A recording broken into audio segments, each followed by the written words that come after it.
How do you think porn has changed over time? Like, what do you think has influenced it to change?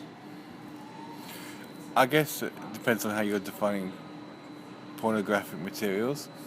But I mean, if you go historically, it's the term was invented, wasn't it, in the 19th century?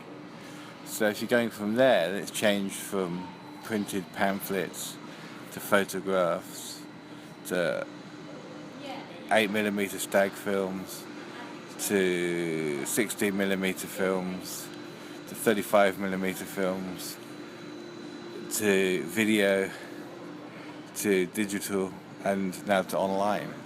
So I guess one way it functions and one way you can say it's changed is it always embraces new technology and it leads the way in technology. Aspects of that is that I think that it shows that there's a profound need for sexual images, and we can pretend that it's a modern thing, but it's obviously not. And you can go back 1900 to the writings of de Sade, or other kind of libertine writers in the 18th century. You can go back and look at Greek pottery with depictions of sex, or you can look at Hindu temples with depictions of sex. You can look at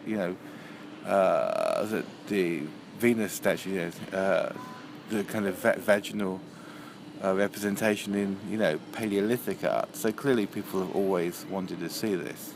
So I think there's always been this kind of history, and pornography is always, the representation of sex has always been a part of artistic representation. So, why wouldn't it be an art form? I find it amazing that people would question that. Even to me, it's obviously an art form. It's a plurality of art forms. I do think that pornographic novels can be great literature. You can look at de Sade, you can look at Bataille, you can look at Anais Nin, whichever way you want to go, there's great literature there.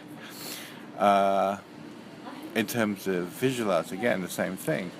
And in terms of film, in terms of photography, in terms of video and so on, I think it is an art. That's not to say it's all good art. Some of it's kind of boring, some of it's badly made, or the aesthetics don't match my aesthetic criteria for pornography. But it's of course it's an art form. There's a media story that it's gone from soft to harder, but I don't think that's necessarily true. Right, cool. I think you look at the stuff that was shown in 8mm porn loops, and there was loads and loads of explicit, very, very explicit things, and things that wouldn't be done now. So I think that there's a tendency to believe that everything's harder, but I don't actually think that's true. The 70s was full of all kinds of,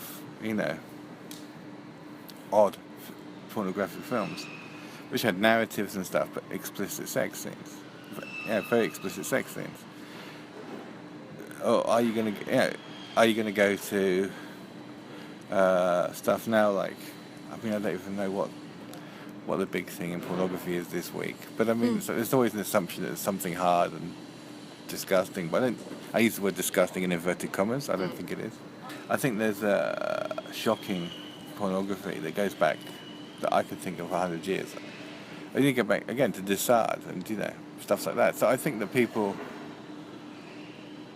this is a new shocking trend. But I mean, who says it's a new shocking trend? It's a new shocking trend because somebody at a newspaper has to write 1,000 words on new shocking trends. But I mean, and also trend is very, very ambivalent. If you look at PornMD online, it tells you that the latest searches are on Pornhub and the most common searches per country, and it's pretty, it's like girl next door, anal, MILF. It's not like anything much more extreme than that, depending on whether you think that's extreme or not. But so I think this idea of this whole kind of cesspit of depravity is not really true. I think every now and again people with certain political agendas, or journalists with a certain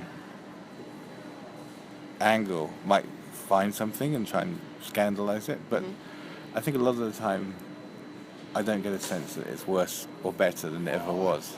It's much the same in terms of what people are watching. Does it influence people is my first question. I mean, like,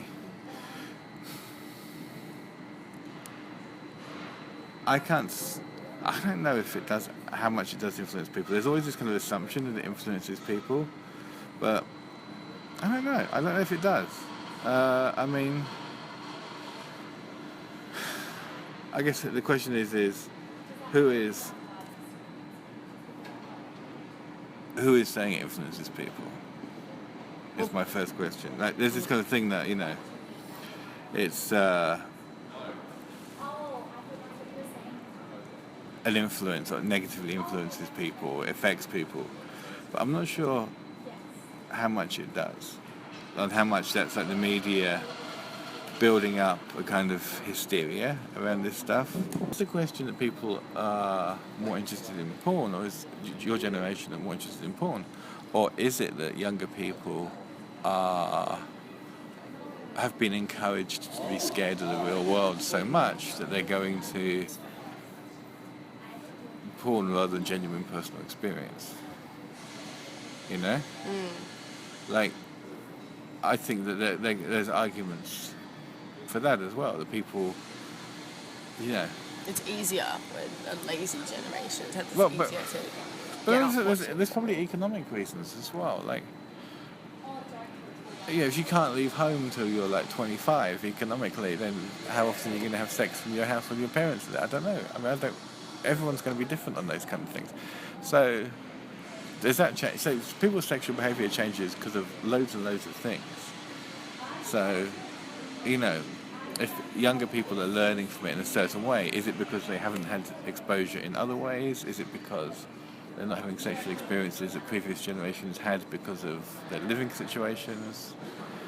So there's a whole load of scenarios. That when we were kids, there wasn't 24-hour porn on the internet. So people just, and I don't know. I don't think people would have. I don't think many people would have even admitted to reading porn magazines, which were what it was. It was porn magazines, and I guess videos. But I mean, I don't know. It'd be interesting to know. But I think that I don't know. I don't think anyone learned anything from porn magazines. Yeah, I mean, in a way, all these questions are questions of ethics and morality and desire. And people have to position themselves on those things and where they stand on those kind of questions, I think. Cool. So, Awesome. Thank you so much.